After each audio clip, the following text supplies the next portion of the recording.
From the outside looking in, Derek and Ashley had what most would call a good marriage.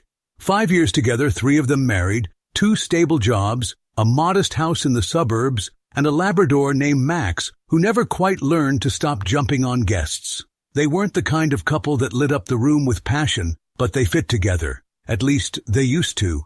Lately, though, something had changed. It wasn't one big thing, more like a slow erosion, like the way coastal cliffs crumble, not with a bang, but grain by grain. Conversations became shorter, dinners quieter, and the distance between them in bed felt wider, even when their backs touched. Derek noticed it first during one of their routine Tuesday nights. They had just finished reheating leftover lasagna, Ashley scrolling through her phone, Derek half watching a basketball game. He looked at her, same soft brown eyes, same laugh that once lit up his world, and felt nothing. Not anger, not love, just the quiet hum of disconnection. He tried, of course, tried to talk, to plan a weekend getaway, even suggested couples counseling once. Ashley brushed it off with a tired smile and said, "We're just in a rut. It'll pass." But it didn't. And then, one evening, while folding laundry in silence, Ashley broke it. "I've been thinking," she said, voice light but eyes focused. "Maybe we should try for a baby." Derek blinked. "A baby?" She nodded. "Yeah, maybe that's what we need. A fresh start. Something real to hold on to." Derek stared at her. He couldn't believe what he was hearing. A baby? They couldn't even hold a conversation without sighing. "Ash," he said slowly, "we're barely holding on as it is. I don't think a baby's gonna fix us." Her face dropped for a split second before she masked it with a forced chuckle. "I'm not saying to fix us. I'm saying maybe it'll help us remember what it means to be a team again." But Derek wasn't convinced. To him, it felt like slapping duct tape on a sinking ship. He told her he needed time to think, not just about the baby, but about their marriage altogether. That night, they slept in the same bed, but worlds apart. Over the next couple of weeks, Ashley didn't push, not overtly at least, but Derek could feel the subtle nudges, the way she'd linger in baby aisles at the store, mention mutual friends who were expecting, even the way she'd touch his arm more often when they were watching TV. He couldn't deny it. Things seemed calmer between them. The tension, for once, had eased. They started sharing laughs again, soft, hesitant ones, but real. They ate meals at the table. Derek even started to hope just a little that maybe this pause was working. Still, the idea of bringing a child into that uncertainty felt irresponsible. He told Ashley, gently but firmly, that they should wait. He wanted to rebuild their relationship without a deadline or diapers in the mix. She nodded, agreed, said she understood, and Derek believed her. But as it would turn out, Ashley had her own version of the plan. It was a Wednesday evening when Ashley dropped the news. Derek had just gotten home from work, kicked off his shoes, and was halfway through filling Max's bowl when he heard her voice from the hallway. "I'm pregnant." The dog food spilled everywhere. He turned slowly, not sure if he'd heard her right. "Wait, what?" Ashley stood there, hands folded over her stomach, face unreadable.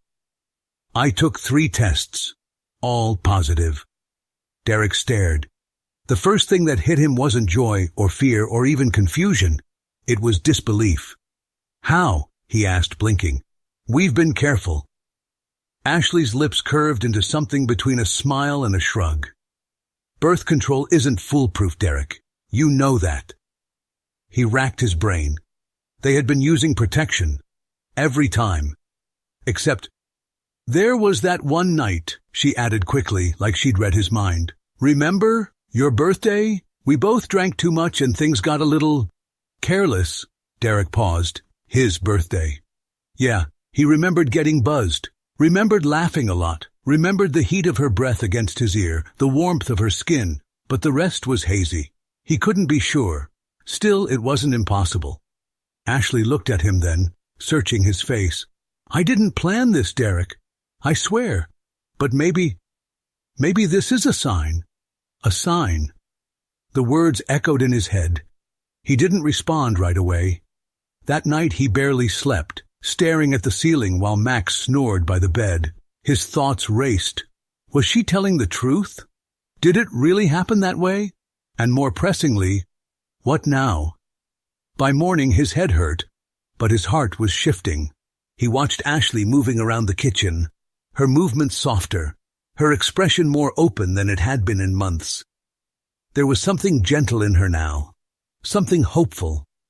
Over the next few days, the house began to change. Or maybe he was just seeing it differently. Ashley smiled more. She touched his arm when she passed him. They started talking about baby names. And slowly, a strange warmth crept into Derek's chest. Could this be what they needed? A reset. A reason to start again. Maybe the universe had decided for them. He told himself to stop overthinking. He let himself believe not just in the baby, but in them. He started leaving work a little earlier, made dinner more often, brought home prenatal vitamins without being asked. One evening, he brought Ashley flowers, lilies, her favorite. She smiled, touched them to her cheek, and whispered, "You're going to be such a great dad." That night, Derek lay in bed with his hand on her stomach, wondering how something he didn't expect had somehow made him feel more grounded than he had in years. He was all in now, or so he thought. The weeks passed with a strange sense of peace. Ashley's pregnancy moved along smoothly, at least on the surface. Derek was getting used to the idea of being a father. He'd even started to enjoy it, buying books about parenting, researching car seats, noticing every kid at the grocery store with new eyes. There was still a small part of him that hesitated now and then, that replayed Ashley's words about that one night, but he always brushed it off. Doubt, he told himself, was normal. Eventually time passed, and Ashley was 6 months pregnant. One Saturday afternoon, with Ashley out visiting her sister, Derek sat down to finish a presentation for work. His laptop had died earlier, and Ashley's was sitting on the coffee table. Without thinking, he opened it, logged in, no password, and began pulling up his documents from the cloud. As he worked, a little red dot appeared in the corner of the screen. New email. Instinctively, he clicked. He wasn't snooping, not at first. It was pure habit, one of those reflexes you don't even realize until it's too late. But the subject line stopped him cold. "Ashley, please don't ignore me." The sender's name, Lucas H. Derek, froze. He clicked the message. "Ashley, I know you're trying to shut this down, but I deserve to know the truth. I've stayed quiet. I've respected your decision to move on, but now you're pregnant. If there's even the slightest chance that I'm the father, I need to know. Please, meet me. We need to talk." Derek sat in complete silence, the cursor blinking like it was mocking him. The name, Lucas, was vaguely familiar. He tried to place it, and then it hit him. Lucas was one of Ashley's old colleagues. They'd worked together for a few months before he switched jobs, someone she'd mentioned once or twice in passing, but never in detail. A slow burn started in Derek's chest. He read the email again, then a third time. His mind reeled. Was Lucas just delusional? Was he one of those overly attached types Ashley had to block? Or was this something else? His first instinct was to confront Ashley, demand an explanation. But then he paused. If she was hiding something, confronting her now might just give her time to cover her tracks. No, he needed answers, real ones. Derek copied the sender's email. He pulled up old photos from Ashley's company party, scanned faces. There, Lucas. Tall, dark hair, grinning a little too confidently next to Ashley in a group shot. His arm rested behind her shoulder, not touching, but close. At the time, Derek hadn't thought twice. Now it made his stomach tighten. He stared at the screen for a long time before standing up. If Lucas wanted to talk, Derek would give him that chance, but not the way he was asking. Lucas agreed to meet at a small coffee shop on the edge of town, neutral ground. Derek didn't introduce himself in the email, he just asked to talk. When he walked in, Lucas was already seated at the back, nervously tapping his fingers against a ceramic mug. He looked up, expecting Ashley, and stiffened when he saw Derek. "You're not her," Lucas said, standing halfway. "No," Derek replied flatly, sliding into the seat across from him. "I'm her husband." Lucas went pale. He sat down slowly, lips pressed tight, and for a moment, neither of them spoke. "I saw your email," Derek said. "I want to know why you think the baby could be yours." Lucas looked like he wanted to disappear. "Look, man, I didn't mean for it to be like this. I never wanted to cause trouble." "You've already caused it," Derek said, voice calm but steely. "Now talk." Lucas hesitated. He glanced around the room, then leaned in slightly. "Ashley and we were seeing each other. A few times, when you two were going through stuff." Derek's jaw tightened, but he didn't react. He just stared. "I didn't know she was still married at first," Lucas added quickly. "She told me you were on a break, that it was basically over." Derek let out a bitter laugh. "A break?" Lucas looked ashamed. "We hooked up 3, maybe 4 times. I thought it was casual, but then she cut it off. Said she wanted to work things out with you. I didn't push back. I figured it was over." "And now?" Derek asked. Lucas swallowed hard. "Then she told me she was pregnant. She didn't say it was mine, but she also didn't say it wasn't. That's why I emailed. I'm not trying to step in. I need to know." Derek leaned back in his chair, staring through Lucas like he wasn't even there. The pieces were clicking together faster than he could process them. The sudden pregnancy, the shaky story, the night he supposedly forgot. It all felt like a stage built to keep him from asking the right questions. "I want to see your phone," Derek said suddenly. Lucas blinked. "What?" "Your phone, the messages. I want to see them." Lucas hesitated. "I deleted everything after she stopped talking to me." "Recover them," Derek said, "or I'll go to your employer. I'll tell them everything. You want your name dragged through a custody mess?" Lucas looked like he might cry. He pulled out his phone, fingers trembling, and started the process. After a few long minutes, some old messages began to load. Enough to prove what Derek feared. There were dates, late-night meetups, inside jokes, mentions of things only lovers said. Derek didn't explode. He didn't shout. He just sat there, face blank, heart thudding like a war drum in his chest. When he finally stood, he said one thing. "You'll get your answer soon. I'll see to it." Then he walked out without looking back. The house was quiet when Derek returned. Ashley was curled up on the couch with a blanket over her legs, flipping through a baby name book as if she hadn't detonated their entire life. She looked up and smiled, that familiar, practiced smile that used to mean something. Derek stood in the doorway watching her for a moment longer than usual. "Hey," she said brightly, "you're home early." He didn't answer right away. He stepped inside, set his keys down gently on the table, and looked at her with the same eyes that had once admired her, trusted her, believed in her. Now they were searching for the last flicker of truth. "I talked to Lucas." Ashley froze. The name hung in the air like a slap. Her expression shifted, but only for a split second. She blinked and composed herself, as if she hadn't heard what she heard. "Lucas who?" Derek almost laughed. Don't insult both of us." Ashley's shoulders stiffened. She reached for the remote and muted the TV, then sat up straighter, crossing her arms. "What did he tell you?" "Enough," Derek said, his voice low and even. "Enough to fill in all the blanks, the nights, the lies, the pregnancy." Ashley's mouth twisted. "He's lying. You really think I'd cheat on you? With him?" "I don't think," Derek said coldly. "I know."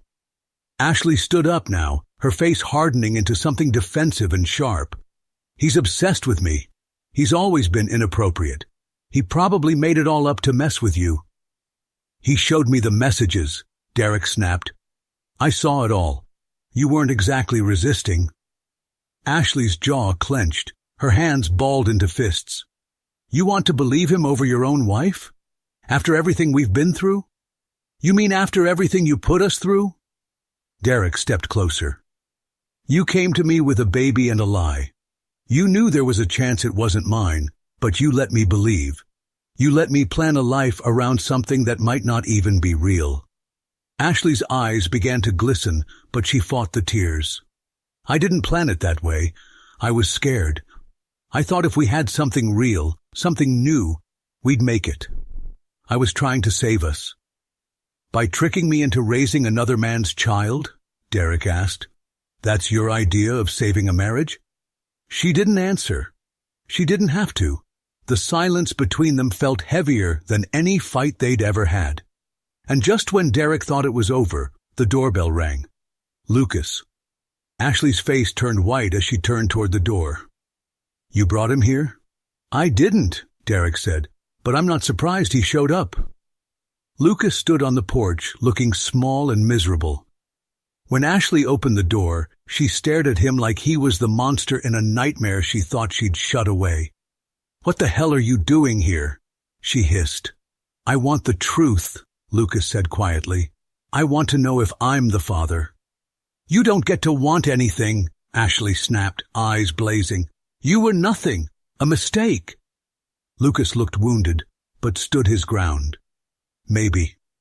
But that mistake might have made a life. I deserve to know. Ashley turned back to Derek, desperate now. Please, don't listen to him. You're the father. You have to be. Derek shook his head. We'll find out the truth soon enough. He turned and walked out the door. No yelling, no melodrama, just a slow, heavy exit from the life he thought he had. The marriage, the trust, the fantasy. It was all crumbling behind him. He called a lawyer the next morning, and he demanded a DNA test. The weeks that followed moved in a strange rhythm, too fast and painfully slow all at once. Derek didn't return home. He stayed with an old friend across town, someone who didn't ask too many questions, but left whiskey on the table when it looked like Derek needed it. Ashley remained in the house, sending sporadic messages that ranged from apologies to accusations to desperate pleas. Derek ignored most of them. He had nothing left to say. The DNA test had been arranged through the attorney. It would be performed after the birth. There was no getting answers before that, and so Derek lived in limbo, haunted by a question he couldn't answer but couldn't stop asking. Was he about to become a father? Or just a fool who almost raised another man's child? Ashley gave birth on a rainy Thursday morning. Derek didn't go to the hospital. He got a brief, sterile text from her. It's a boy. He's healthy. That was it. No pictures, no name. He didn't ask for more. The test was scheduled 3 days later. The waiting room was painfully silent. Derek sat on one end, Lucas on the other. They hadn't spoken since the day of the confrontation, and neither seemed eager to break that truce. Ashley came in last, looking worn but composed. She carried the baby in a soft blue blanket, barely glancing at either man. Her face was unreadable. The staff took swabs, samples, handled the infant with professional care. Everything was clinical, detached, the kind of moment you never imagine for what's supposed to be one of the most meaningful events in life. Then came the waiting, days that felt like months. Derek tried to distract himself with work, gym sessions, long drives, anything to quiet the gnawing in his chest. He didn't talk about it, not with friends, not with family. Some wounds you don't share until they've scarred. When the results came, they were delivered to his lawyer, who called and asked Derek to come in person. That was enough for Derek to know. He sat in the office, eyes fixed on the man across the desk, who didn't draw it out. It's not your child, the lawyer said gently. Lucas is the biological father. Derek didn't move. He didn't blink. He had prepared himself for this, or at least he thought he had. He stood, nodded once, and said, "Thank you." The next day, he met Ashley for the last time. She sat across from him in a park, the baby in a stroller beside her, sleeping peacefully. She looked tired, worn out in a way that went beyond the usual exhaustion of new motherhood. "I'm sorry," she said, barely above a whisper.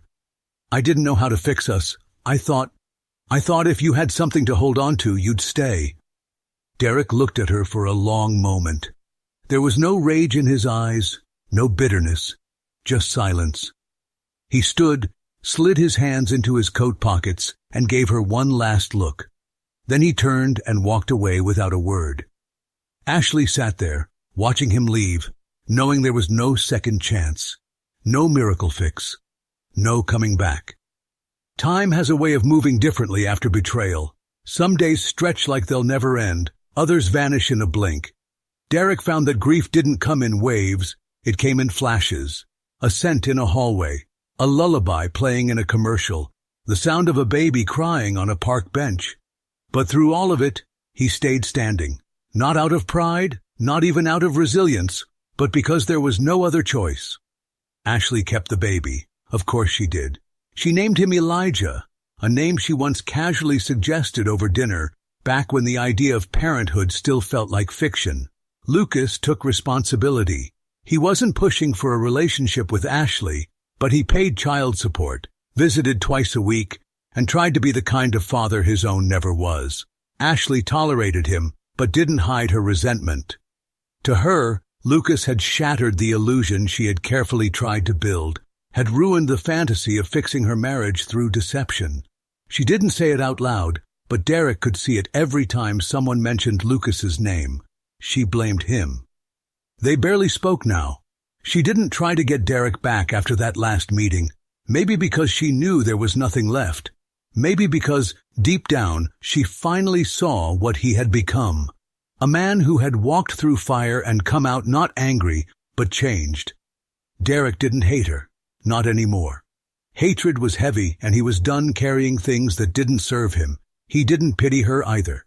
She made her choices, and now she was living with them. Alone in a quiet house, raising a child who bore another man's eyes. He moved out of the city, closer to the mountains. He took a promotion that had been waiting for him for months and started hiking on weekends.